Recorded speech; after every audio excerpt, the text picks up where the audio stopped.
Pokemon Evolutions might be the most hit-and-miss anime entry from the Pokemon franchise I've seen to date. It's a series whose initial premise seemed promising, but whose execution became more and more questionable as each new episode passed, leading me at one point to thinking that this series might not even be worth watching at all. Obviously, with hindsight, I can tell you that that's definitely not the case, but I want to take you with me on this journey through Pokemon Evolutions as we peel back the layers on each episode to see what worked and what didn't. And I want to do it in episodic order because it took me all the way up until episode 6 to figure out the surprisingly very simple answer to all of this.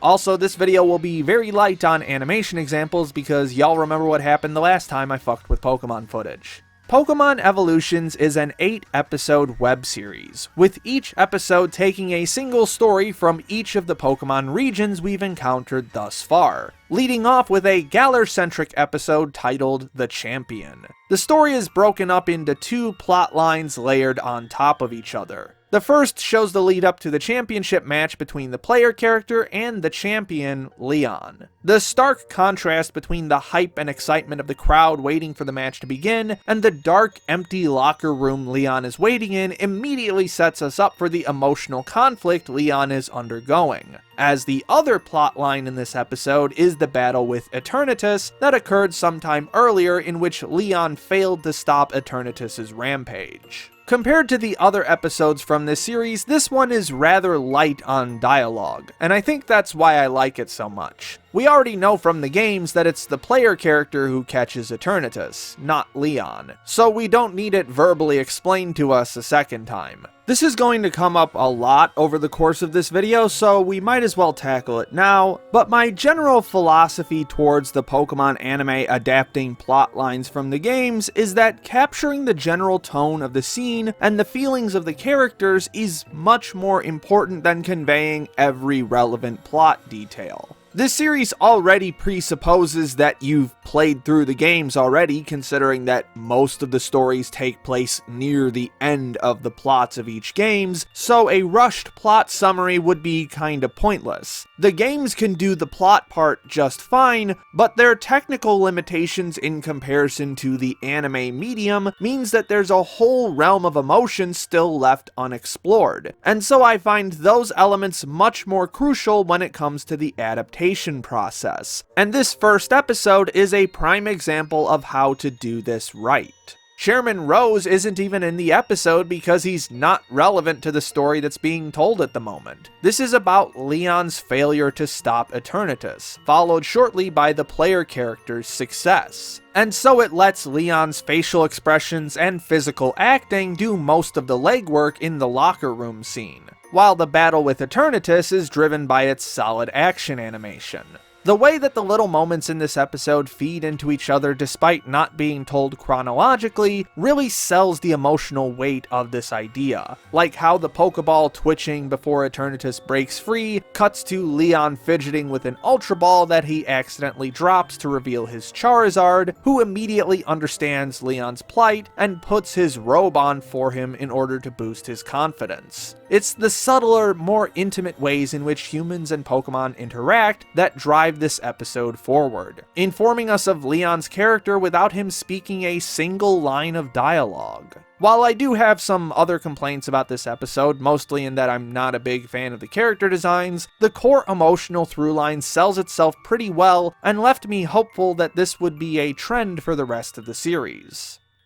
Episode 2, The Eclipse, takes us to the Alola region with a retelling of Lily's story. It focuses on Lily and the player character journeying to the altar to summon Lunala, followed by a brief battle with Necrozma. It also gives us a couple flashbacks to key moments in Lily developing a more courageous attitude towards the problems in her life. The most notable being her confrontation with Lucamine, who rejects her role as Lily's mother in pursuit of her research on Ultra Holes. In general, this episode does a great job at capturing the overall arc of Lily's character and condensing its core elements into this climactic moment, which honestly is kinda hard to mess up since Lily is such a well-written character to start with. The dejection at her mother's apathy, the crushing defeat of losing Nebi to Necrozma, and the burning desire to overcome her weakness despite all of that make for an enjoyable watch as this episode presses on. The animation is incredibly strong, and the stunning background work had me truly immersed in this world. Plus, the character designs for this episode are much stronger, leading to even stronger facial expressions from Lily to more potently convey her emotional state.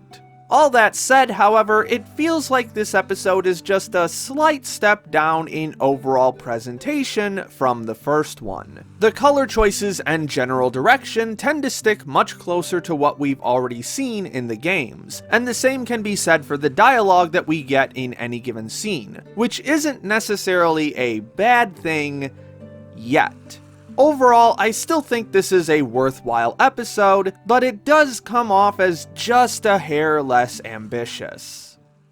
Episode 3, The Visionary, takes us back to the final battle with Lysander in the Kalos region. It opens on some fantastic environmental destruction animation, which I'm a huge sucker for, and the battle progresses as it does in X and Y, with the player character eventually defeating Lysander's Mega Gyarados, thus causing Lysander to wallow in defeat before triggering the ultimate weapon in a last-ditch effort to bring his plans to fruition, but ends up failing, with his research lab being destroyed in the process. And the coda of the episode shows us a clip of Lysander giving a vaguely optimistic speech from some time beforehand. You may have noticed that I did a lot more basic recitation of plot events for this episode than I did for the first two. And the reason for that is because, outside of some cool animation cuts and interesting shot composition, there's really not much to this episode aside from retelling the events of X and Y. Lysander's conversations with Diantha and Professor Sycamore about the nature of beauty are condensed down to a total of 30 seconds, and the rest of the episode does very little to try and characterize him or his struggle up to this point, making him much flatter than Leon or Lily. My initial gut instinct as to why this might be was because this episode is the shortest from the Evolution series, but even when we compare it to episode 16 of Pokemon Generations, which gives us a much richer and more complex view of Lysander with a runtime that's almost 2 minutes shorter, it still falls noticeably short, even though the animation and general cinematography for Generations is significantly weaker. This episode was the first one where I felt like something was truly missing. Something that would have given it the extra push it needed to be as memorable and impacting as the first two. And this downward trend would only get worse as the series continued.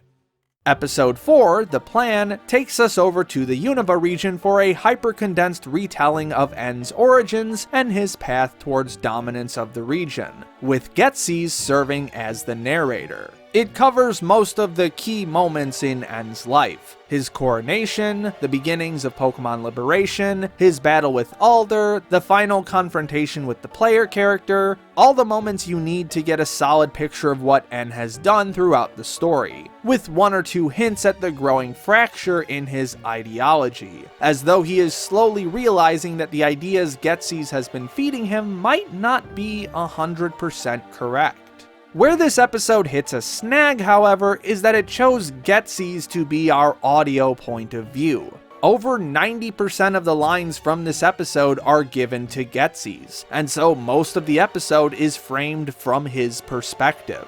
As such, one would think that the episode should be mostly about him, which it actually starts off doing with how Ghetsis describes his own failed attempt at becoming the hero he believes Unova needs. However, as previously mentioned, the actual events of this episode are about N, and so there's a major emotional disconnect between the events portrayed on screen and the monologues fed to us by Ghetsis. As such, this episode once again defaults to just retelling the most salient moments from the games. The few brief seconds of N questioning his role in all of this are the only things that were added to bolster what we've already learned, and so it comes off as more direct recitation of game events with very little flair to it. The general animation and cinematography is still pretty solid, in particular the use of golds, purples, and grays to convey the different tones we experience throughout this episode, but it never truly overcomes that gap between what we're shown and what we're told. And much like the Lysander episode, the Pokemon themselves don't really play much of a role outside of tools to move the plot forward,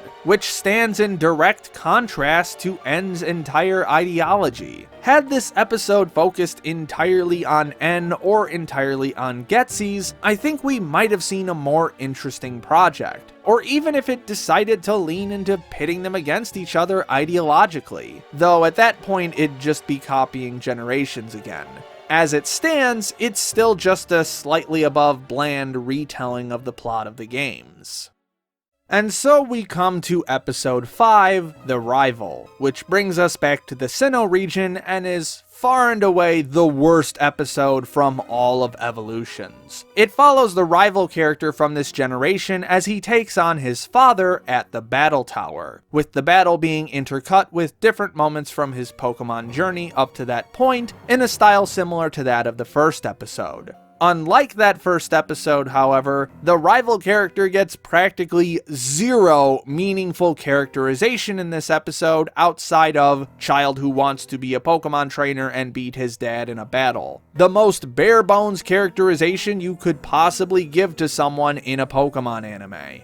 I honestly couldn't even describe his personality to you because his backstory moments are so generic and narratively transactional that I don't think they really say anything. This also leads to a bizarre pacing problem with the overall episode. When you don't say anything at all about a character aside from the most general ideas possible, the supposed arc that he goes through leaves no impact. And so when he finally beats his dad's last Pokemon, it took me a few seconds to realize that the battle was even over. So many events of so little consequence happened so quickly that the climax didn't feel like a climax at all. Almost like it was trying to be a SparkNotes version of this character. It also happens to be by far the ugliest episode from the series as well.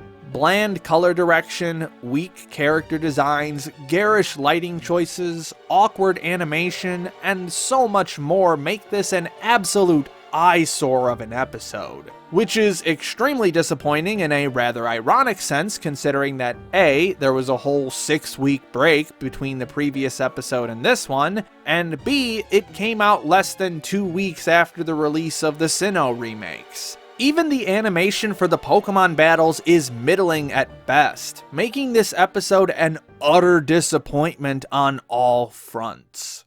It was around this point that I had basically given up hope. The dramatic downward trend in quality across these first 5 episodes led me to believe that any magic that had once been part of this series at the beginning was long gone, and all that was left was a slow and boring march to the finish. And then, suddenly, it wasn't. As episode 6, The Wish, is easily a contender for being the best episode from this entire series, barring one more entry that we'll get to later. It takes us back to the Hoenn region as Zinnia is leading the player character up the Sky Pillar in order to summon Rayquaza so that she can destroy the meteor heading for Earth. Along the way, she recounts a similar event that occurred 1,000 years ago, leading to a massive struggle between Primal Groudon and Primal Kyogre. Right away, there were 2 notable elements that struck me about this episode. The first is that it's absolutely fucking gorgeous. Phenomenal animation prowess, ambitious art direction, superb use of lighting, and a strong sense of physical direction make this one of the biggest pieces of eye candy the Pokemon anime has ever created. The opening sequence alone had my jaw on the floor, not just at its technical prowess, but also at how well it sets the tone for the story that's about to be told, with the revamped game soundtrack kicking in with dramatic and over-the-top synths to highlight the cataclysmic mythology we're about to explore. This attitude remains constant throughout this episode, with multiple shifts in art style and extreme exaggerations of color and camera work being used to make the legends of ancient Hoenn as grand and powerful as possible. The second element, a point which I've harped on several times already in this video, is how it characterizes Zinnia. Rather than simply have her reiterate the events of the game via this dramatic mythology, Zinnia goes 110% in on being the main character of her own story. The arrogance and single-mindedness that she shows in Omega Ruby and Alpha Sapphire is amplified even further, both through her voice acting and the general air she presents herself with throughout this episode. The moment where she becomes so enraptured by her own retelling of the Rayquaza myth that she doesn't even notice the player character falling several stories down the tower is just peak Zinnia, and I absolutely adore it. What really solidifies the greatness of this episode, though, is its climax, but not in the way you might think. Yes, seeing the player character go all out against a Pokemon as mythical and prestigious as Rayquaza in an excellently animated battle sequence is super fucking cool, but what really grabbed me in this moment is the finalization of Zinnia's character arc. The realization that Rayquaza chose someone else instead of her, followed by this brief yet heartbreaking sequence of Zinnia training her whole life to fulfill this mission, ultimately being forced to do an about-face at the end and encourage the player character to succeed, makes for what is hands down the most impacting bits of character development in this series. It stands not only as an echo of a similar character arc touched on in the first episode, but also as a direct answer to it. An incredible ending to what was already an incredible story. And just in case you thought this was a one-time deal, the final 2 episodes of Evolutions come out swinging just as hard. Episode 7, The Show, invites us back to the Johto region as it retells the myths surrounding Ho-Oh and Lugia via a stage play put on by the Kimono Girls in Ecruteak City. This next part might sound a bit strange considering what I've said so far in this video, but this episode actually has the least amount of overall characterization. And the reason for that is that there's no main character to be characterized. This one goes all out on being a stage play about Ho-Oh and Lugia, and pulls it off in spectacular fashion through its fantastic art direction and animation. And yet, even in all the extravagant art excess, the story still manages to ground itself squarely in the Pokemon world, not just through the story it's telling, but in how that story is told. Throughout the play, we see different Pokemon use their moves in order to create different stage effects. Butterfree and other bug and grass types use Stun Spore to simulate falling ash, Flareon for a rampaging fire, Espeon for a sunrise. Strangely enough, seeing the behind the scenes of this production makes it feel even more immersive by showing us how Pokemon would be incorporated into the world of theater. Now, to be honest, I feel like I need to walk back that no characterization point just a tiny bit, as I would argue that the audience for this play is a character in and of itself. The ways that both the human and Pokemon attendees react to different moments in the play further strengthen said moments in different ways, be it through stunned silence or uproarious applause. Though my favorite moment is definitely this Totodile trying to put out what he thinks is a fire on the stage, but is just an effect put on by the actress's Flareon. The composition of the audience itself pushes this point even further by detailing who exactly is in it. Trainers, young children, monks from Sprout Tower, and even Morty the gym leader count themselves among the attendees, crafting a detailed and more vibrant crowd to enjoy this dazzling performance. Even without a main character to focus on, this episode shines brighter than most of the episodes from this series that try for something more narratively traditional. And thus, we come to the final episode of Pokemon Evolutions, The Discovery. bringing us all the way back to Kanto, where Green ventures out to Cerulean Cave in search of the mysterious 150th Pokemon and ends up racing Trace towards the end of the cave. You may have noticed that I stopped using the phrase player character just now, and this was entirely intentional. Up until now, all of the episodes that featured the player character went out of their way to characterize them as little as possible so as to keep the focus on whoever's story was being told at the moment. In fact, aside from grunts and yells, only a single line of dialogue was spoken from any of these characters up to this point. However, with Kanto being the lightest on story from all of the Pokemon regions so far, this episode finally reverts back to the player being the star. Here, this character is not just a husk meant for you to project yourself onto. She is Green, a quick-witted, sporty ace trainer in hot pursuit of completing her Pokedex that refuses to be bogged down by any obstacle in her way, and is even skilled enough to pick up the slack of those trailing behind her. And her single-minded drive towards completing her Pokedex makes this episode a mad dash to the finish filled with action, comedy, and an all-around positive energy throughout, further amplified by impacting layouts and superb animation, especially in the final battle.